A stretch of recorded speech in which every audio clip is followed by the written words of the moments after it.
This is a message for the Christians who feel down on themselves because they're not married, and they feel like they're not married because something is wrong with them. So in 1 Corinthians 7:8, Paul says, "I say this as a concession and not a command. I wish that you were all single, as I am." Now, let's talk about Paul for a second. Before Paul's conversion, he was a Pharisee, which was a sect of Judaism. And the Pharisees, they knew scripture very well, and they were considered a model of personal piety.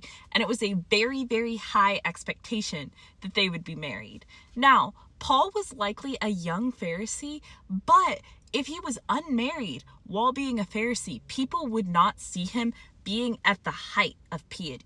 And so that was likely part of his motivation for persecuting Christians so much, because Pharisees saw Christianity as a heretical sect of Judaism. So we see Paul doing these behaviors and persecuting Christians extra hard because he's not seen as this model of piety, because he's unmarried. Then the Damascus Road happens. Paul converts to Christianity and begins his work of ministry. And so when he's saying, "I wish that you all could remain as I am," underneath that is years and years and years.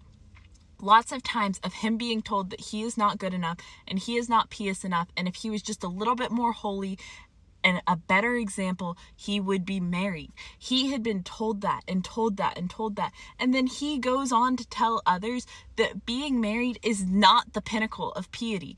You can be fulfilled in Jesus, and it is so good to just be fulfilled in Jesus.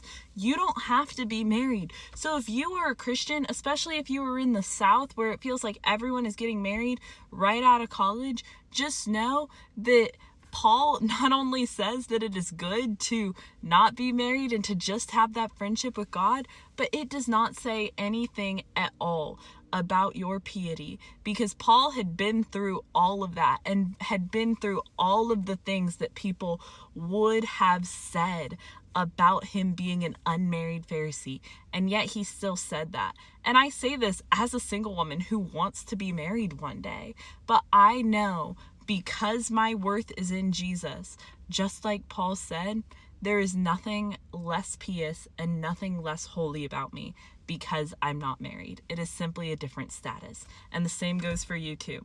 All right, love y'all. See y'all soon.